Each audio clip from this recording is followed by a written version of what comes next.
ខា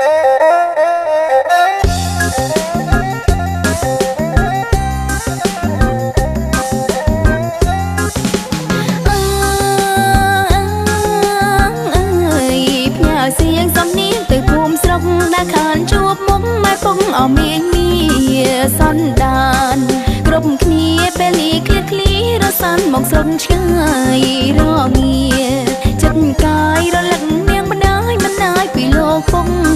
ចូលឆ្នាំចូលខែកំសត់ណាក៏ឆ្ងាយពីផ្ទះទៅចង់មកលេងស្រុកកូននឹក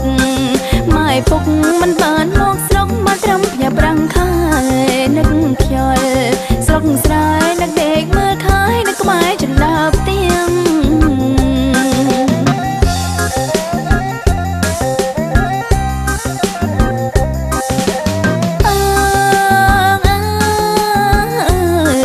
ចង់លេងបោះឈូកចោលអង្គុញចង់លេងស្ដាច់ចង់លេងលាក់កូនសែងនឹកកាលក្មេងចោលឆ្នាំរំលេងជប់ជុំសប្បាយណាស់សង្សារសំណប់ធ្លាប់តែយល់ចិត្តសុខទុក្ខមិនដេញខ្លាំងរត់តែក្របីជីទៅស្រែបៃបាយឲ្យម៉ែដំតាយកឲ្យពុកអីលើឆ្ងាយស្រុកចិត្តកូនមិនសុខរំអងចង់វិលវិញចិត្តកូនតុនទិញថ្ងៃមួយវិលវិញលេងឲ្យពុកម៉ែចាំ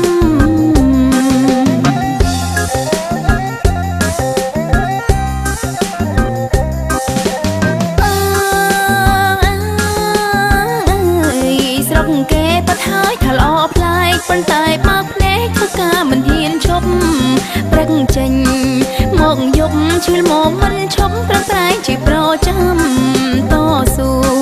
ម៉ែផ្ដាំកូនកត់ចំណាំកូនចាំមិនដែលភ្លេចលោកពុកគឺជាពន្លឺខែរីឯអ្នកម៉ែគឺជាព្រះអាទិត្យមេឃភ្លឺងងឹតមានកម្លាំងចិត្តលោកប៉ិននៅក្បែរកូនថែចិត្តបេងដងកូនវិលវិញផងរក្សាទាំងម៉ែពុក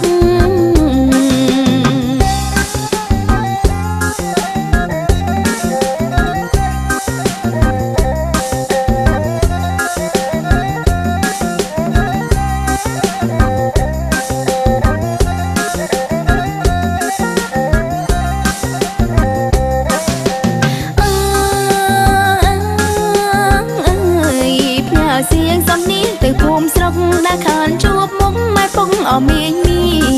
សន្តានគ្រប់គ្នាពេលនេះឃ្លាតឃ្លីរសាន់មកស្រុកឆ្ងាយរងា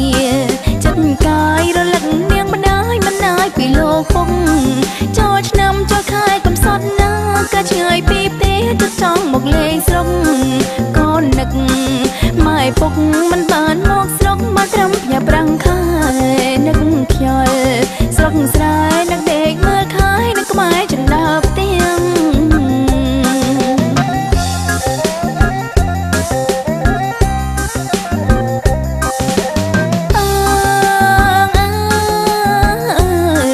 ចង់លេងបោះឈូកចោលអង្គុញចង់លេងស្ដាច់ចង់លេងលាក់កូនសែងនឹកកាលក្មេ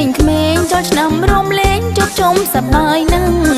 សង្សារសំណប់ធ្លាប់តែយល់ចិត្តសុខទុក្ខមិនដេញខ្លាំងរត់តែក្របីជីទៅស្រែបៃបាយឲ្យម៉ែដំតាយកឲ្យពុកអីលើឆ្ងាយស្រុកចិត្តកូនមិនសុខរំអងចង់វិលវិញចិត្តកូនតុនទិញថ្ងៃមួយវិលវិញលេងឲ្យពុកម៉ែចាំ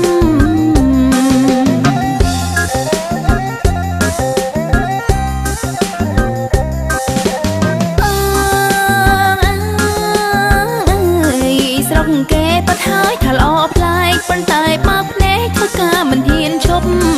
ព្រឹកចេញមកយប់ឈឺមកមិនឈប់ប្រឹងប្រែងជាប្រចាំតស៊ូម៉ែផ្ដាំកូនកត់ចំណាំកូនចាំមិនដែលភ្លេចលោកពុកគឺជាពន្លឺខែរីឯអ្នកម៉ែគឺជាព្រះអាទិត្យមេឃភ្លឺងងឹតមានកម្លាំងចិត្តលោកប៉ិននៅក្បែរកូនថែចិត្ត